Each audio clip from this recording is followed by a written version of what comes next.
Hello साथियों, मैं Mukesh Bhargava. YouTube channel education Adda में आप सभी का अभिनंदन। कल हमने क्लास 10th के सामाजिक विज्ञान का पहला लेसन शुरू किया था, जिसमें हमने पहला टॉपिक महाजनपद पढ़ा था। आज हम पढ़ने जा रहे हैं मौर्य वंश, जो काफ़ी इम्पोर्टेंट है। तो हम पढ़ते हैं। मौर्य वंश का संबंध मगध महाजनपद से था। किससे था? मगध महाजनपद से। मगध उस समय सबसे बड़ा महाजनपद था, तो मौर्य वंश का जो संबंध है वो मगध महाजनपद से था। स्थापना पढ़ते हैं मौर्य वंश की। इसकी स्थापना चाणक्य की मदद से। किसकी मदद से? चाणक्य ब्राह्मण थे।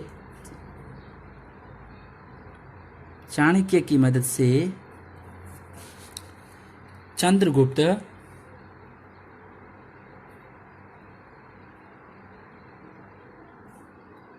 मौर्य ने की। कब की? वो की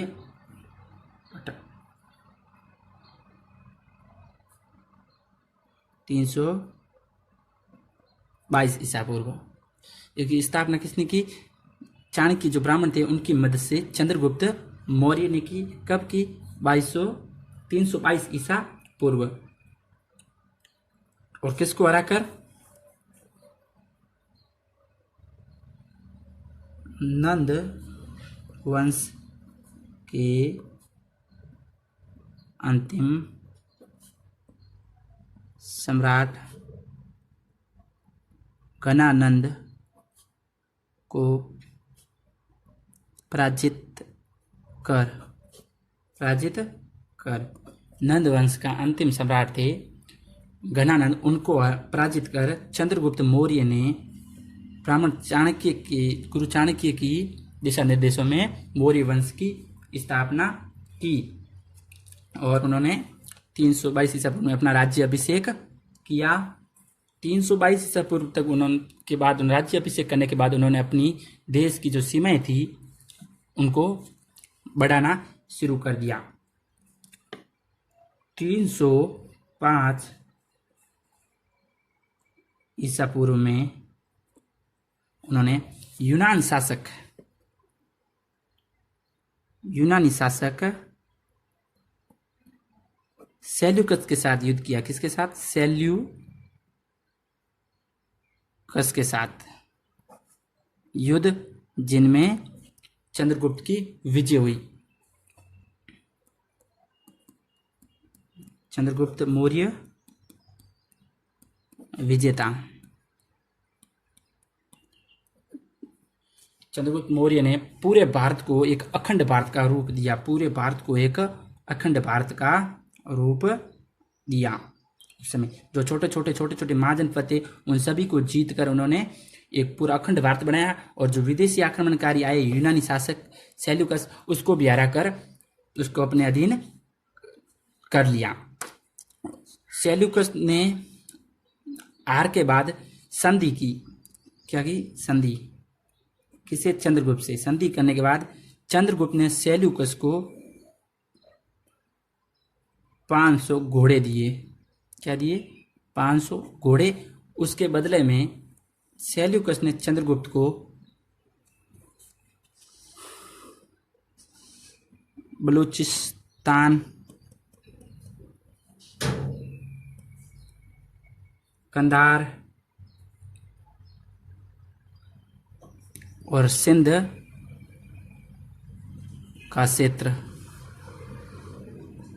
क्षेत्र दिया तथा अपनी पुत्री का विवाह भी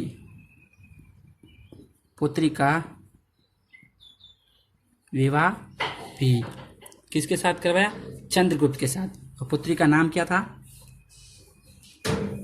पुत्री का नाम था वो था हेलेना। क्या था? हेलेना। और एक राजदूत को भेजा। चंद्रगुप्त के दरबार में भेजा, राजदूत भेजा। उसका नाम था मेगस्थनीज, जिसने एक पुस्तक लिखी थी इंडिका। क्या लिखी थी? इंडिका। किसने लिखी थी? मैगस्थनीज ने। और चाणक्य ने, जो चाणक्य, इन्होंने एक पुस्तक लिखी थी अर्थशास्त्र। क्या लिखी थी? अर्थशास्त्र। ध्यान रखना ये 2 किताबों के बारे में। मौर्य काल में ये 2 किताबें बहुत इंपॉर्टेंट है।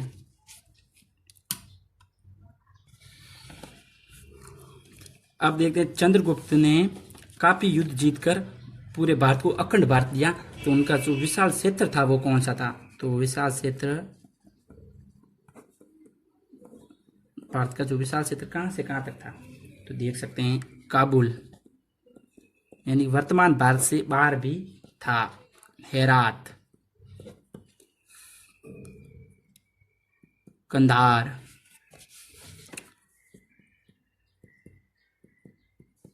बलूचिस्तान,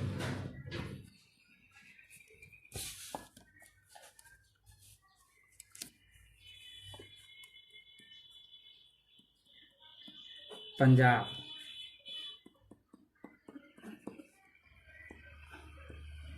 गंगा यमुना का क्षेत्र, गुजरात, बिहार, और यहाँ तक कि कश्मीर भी था।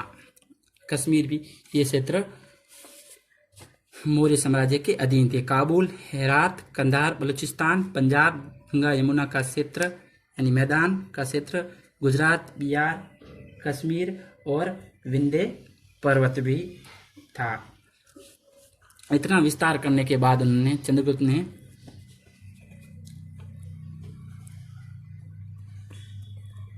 जैन, अपने अंतिम समय में वृद्धावस्था में जैन मुनि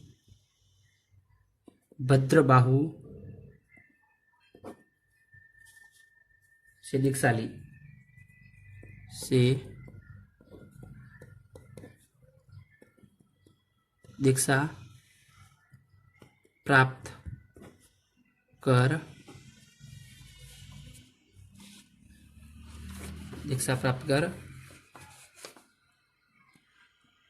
गृह त्याग और अंतिम जीवन बिताया श्रवण बेलगोला में, जो कहाँ पर है?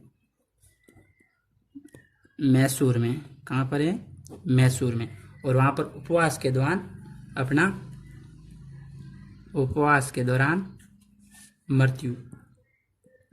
उपवास किया और इस पास इनकी मृत्यु हो गई।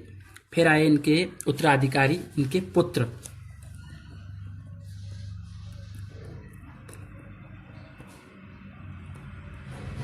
इनके पुत्र बिंदुसार को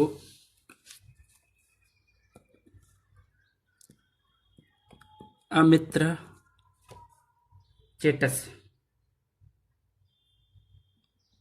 चेटस यानी कि किसके? अमित्र घात के नाम से भी जाना जाता है, यानी कि शत्रुओं को मारने वाला।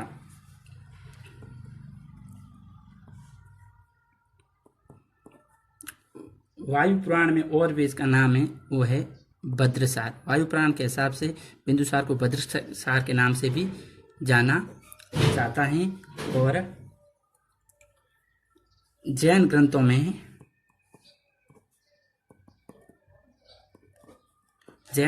इसे सिंहसेन के नाम से जाना जाता है। किस नाम के? सिंहसेन के नाम से जाना जाता है। बिंदुसार को अमित्र चेटस यानी कि अमित्र घात के नाम से भी जाना जाता है। अमित्र यानी शत्रु, घात यानी उनके साथ घात करने वाला, मारने वाला। और वायु पुराण में भद्रसार और जैन ग्रंथों में सिंहसेन के नाम से जाना जाता है। इनकी कोई इतनी रोचकता नहीं है। इन्होंने, जो चंद्रगुप्त ने अपना राज्य की सीमाएं बनाई थी, इस सीमाओं की रक्षा की। और इनके समय में तक्षशिला में 2 विद्रोह हुए थे। उसमें अपने दोनों पुत्रों सुसीम और अशोक को भेजकर इस विद्रोह को दबा दिया था। और इनका इतना ही इतिहास है। अब इनके उत्तराधिकारी आते हैं। सॉरी, जो बिंदुसार का शासनकाल था, वो बिंदुसार का शासनकाल था 298 ईसा पूर्व से 272 ईसा पूर्व।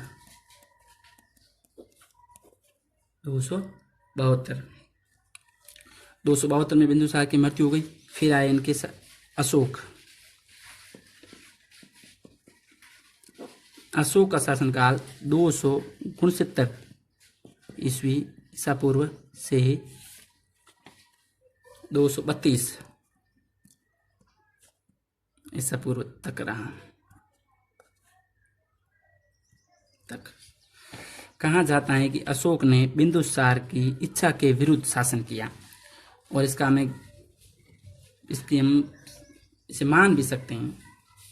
कैसे? क्योंकि बिंदुसार की मृत्यु 272 में ईसा पूर्व हो गई थी, परंतु इसने अशोक 269 ईसा पूर्व में शासन संभाला, यानी 2 वर्ष समथिंग बीच में शासन के लिए विद्रोह होते रहे भाइयों के बीच, तब जाकर अशोक ने शासन संभाला 269 ईसा पूर्व में।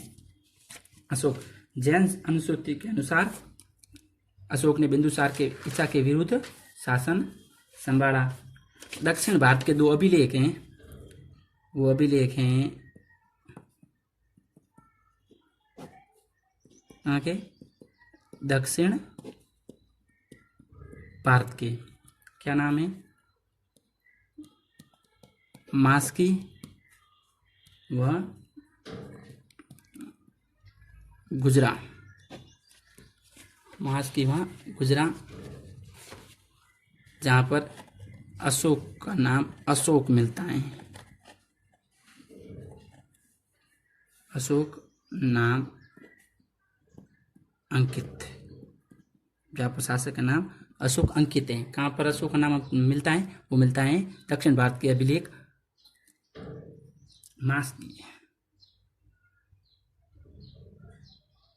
मास्की तथा गुजरा।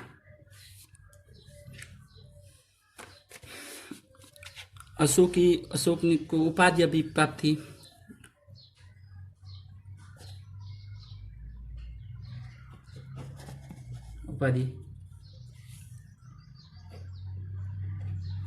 उपाधि थी देवाना प्रिय और अन्ना प्रिय दसी, 2 उपाधियां धारण थी। ये उपाधि श्रीलंका के राजा, कहाँ के? श्रीलंका के राजा तिस्म ने दी थी। किसने दी थी? तिस्म ने। देवनाग प्रिय की उपाधि श्रीलंका के राजा तिस्म ने दी थी अशोक को। तो देख लेते हैं एक बार वापस अशोक के बारे में। 269 ईसा पूर्व में इन्होंने शासन संभाला और 232 ईसा पूर्व में इनकी मृत्यु हो गई। अभिलेख दक्षिण भारत के अभिलेख हैं मास्की तथा गुजरा में, जहाँ अशोक नाम अंकित मिलता है, और इनकी उपाधि भी धारण थी देवना प्रिय और देवना प्रिय दसी। जो देवना प्रिय उपाधि है वो श्रीलंका के राजा तिस्म ने दी थी। अशोक का विवाह हुआ था, वो हुआ था विदिशा की राजकुमारी, विदिशा की राजकुमारी के साथ, जिनके 2 संतान हुई। एक हुआ पुत्र, एक हुई पुत्री। पुत्र था महेंद्र और पुत्री थी संघमित्रा, जो दोनों श्रीलंका गए थे बौद्ध धर्म का प्रचार करने के लिए। और एक रानी और भी मिलती है जिसका नाम है कारुवाकी। एक रानी का और भी नाम मिलता है जिसका नाम है कारुवाकी।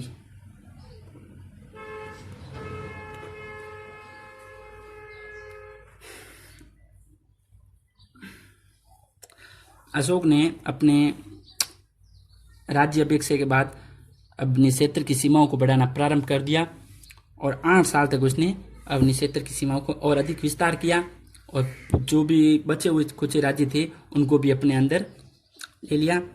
और उसने राज्य अभिषेक के 8वें वर्ष किसके राज्य अभिषेक के 8वें वर्ष कलिंग के साथ युद्ध लड़ा। कलिंग के साथ युद्ध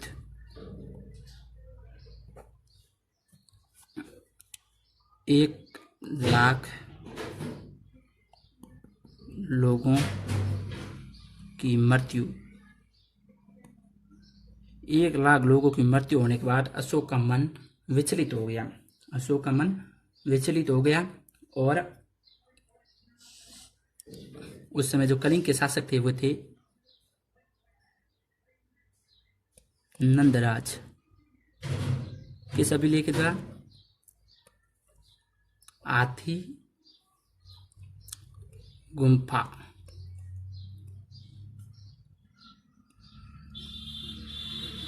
अभिलेख से पता चलता है। हाथी गुम्फा अभिलेख से पता चलता है उस समय कलिंग के शासक नंदराज थे। तो 1,00,000 लोगों की मृत्यु हुई तो अशोक का मन विचलित हो गया और उसने शस्त्र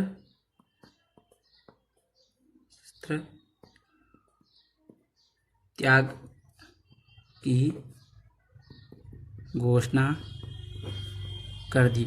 उसने शस्त्र त्याग की घोषणा कर दी कि आज से मैं कभी युद्ध नहीं लड़ूंगा। और इसने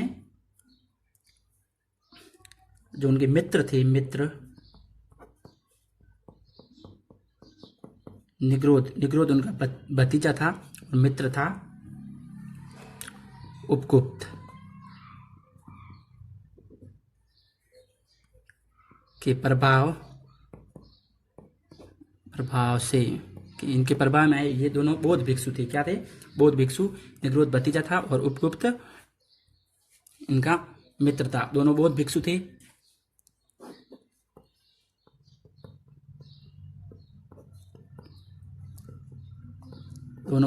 इनके प्रभाव में आकर उन्होंने बौद्ध धर्म ग्रहण कर लिया। क्या कर लिया? प्रभाव में आकर बौद्ध धर्म की दीक्षा ली। जो इनके दादा थे चंद्रगुप्त, उन्होंने जैन धर्म की दीक्षा ली थी और अशोक ने बौद्ध धर्म की दीक्षा ली। और बौद्ध धर्म की दीक्षा के साथ उन्होंने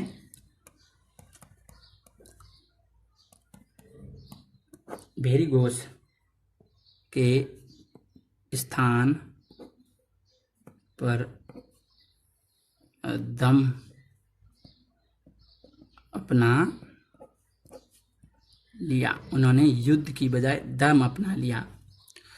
क्या अपना लिया? दम। अब दम क्या था? तो उससे पहले उसने अपना एक क्या काम किए तो वो उसके बारे में जानते हैं कि भाई परिवर्तन क्या आया अशोक में। तो उन्होंने अपने एक मित्र थे और मोगली पुत्र तेस्म। कौन थे? मोगली पुत्र तेस्म। उनको अपना गुरु बनाया। ये अच्छे ज्ञाता थे बौद्ध धर्म के। गुरु बनाया। मित्र मोगली पुत्र तेस्म को गुरु बनाया। उनके कहने पर 4 गुफाओं का निर्माण कराया। गुफाएं यानी गुफाओं का, रहनों के निवास होता है, निर्माण करवाया। तो 4 कौन सी थी? पहली थी सुदामा, दूसरी थी चापार, तीसरी थी करण, चौथी थी विश्व चौपड़ी। ध्यान रखना है चारों नामों के 4 गुफाएं कहाँ पर करवाया था? बाराबर की पहाड़ियों में। और उन्होंने जो भूमि कर था जनता के ऊपर घटा दिया। जो भूमि कर था वो घटा दिया। वो कैसे? 1/6 था उसको 1/8 कर दिया। भूमि कर को घटाकर 1/6 से 1/8 कर दिया। अब पढ़ते हैं धम के बारे में। धम क्या था? ये सब उन्होंने धम के लिए किया। किसके लिए किया? धम के लिए। तो धम, अशोक ने मनुष्य की नैतिक उन्नति हेतु जिन आदर्शों का प्रतिपादन किया उन्हें धम कहते हैं। क्या कहते हैं? नैतिक उन्नति हेतु आदर्शों का प्रतिपादन किसने किया था? अशोक ने। नैतिक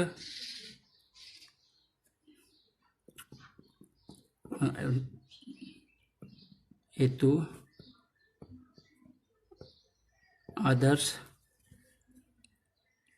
आदर्शों का प्रतिपादन।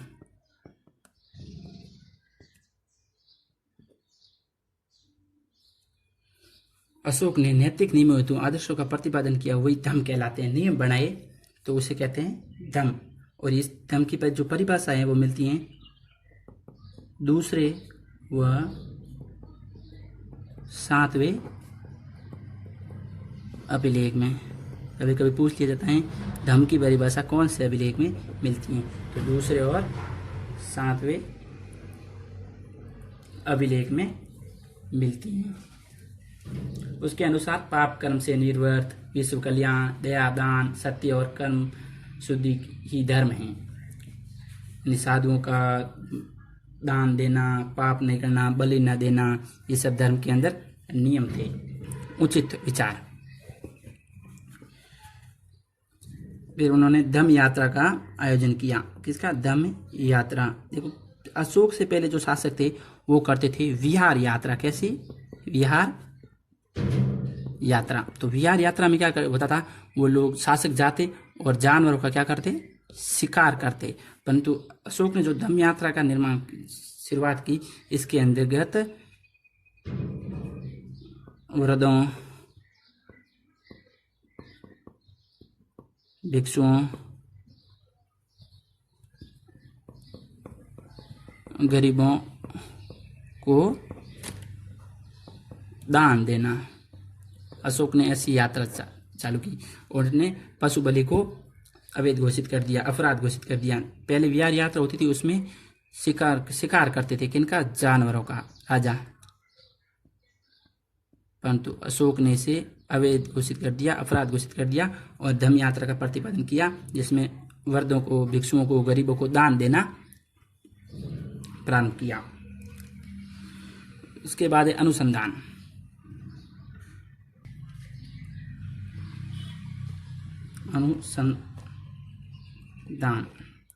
ये भी एक कार्यक्रम था। ये क्या था? प्रति 5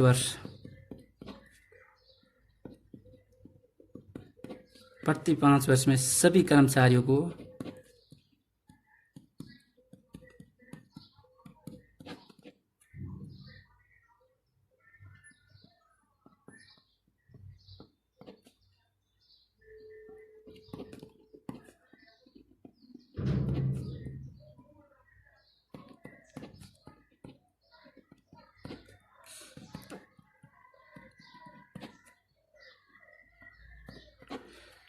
अनुसंधान। इसके अंतर्गत यह था कि अशोक के जो भी सभी कर्मचारी थे वो प्रति 5 वर्ष में एक बार बौद्ध धर्म और धम्म के प्रचार के लिए यात्रा करते थे। दूर दूर तक जाते और बौद्ध धर्म और धम्म का प्रचार करते थे। यह था अनुसंधान। अगला है धम्म महामात्र। धम्म महामात्र थे, एक पद था। क्या था? पद। इस पर नियुक्ति करते थे, पद था। और जहाँ व्यक्ति नियुक्ति होती थी उस व्यक्ति का कार्य था धम्म का संचालन करना, यानी कि सब निगरानी रखना, कौन क्या कर रहा है, कौन सा कर्मचारी क्या कर रहा है। ये पद था। जो व्यक्ति होता था वो धम्म का संचालन करता था, बड़ा पद था। फिर आते हैं अभिलेख।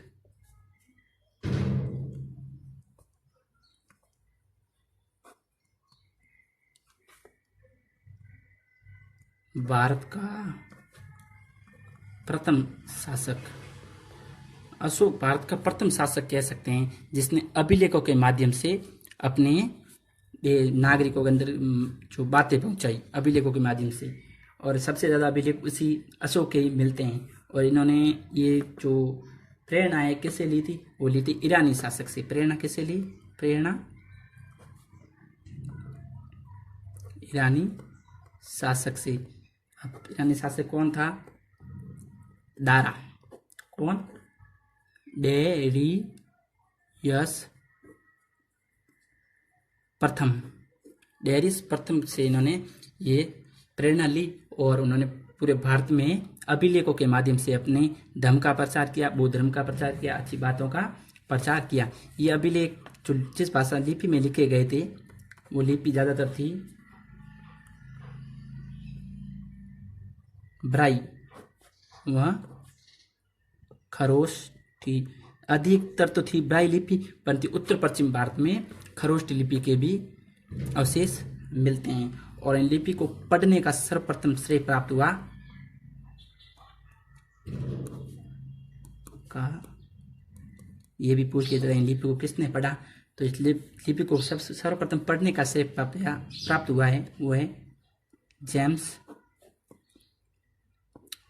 प्रिंसेप। किसको हुआ, जेम्स प्रिंसेप को।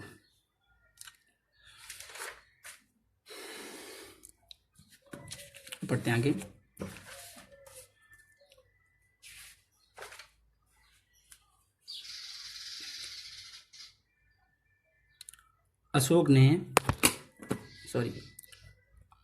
सम्राट अशोक ने बौद्ध धर्म और धर्म का प्रचार केवल भारत में ही न करके श्रीलंका, म्यांमार, बर्मा, भारत से बाहर भी किया है। 40 वर्ष शासन करने के बाद 232 ईसा पूर्व में अशोक की मृत्यु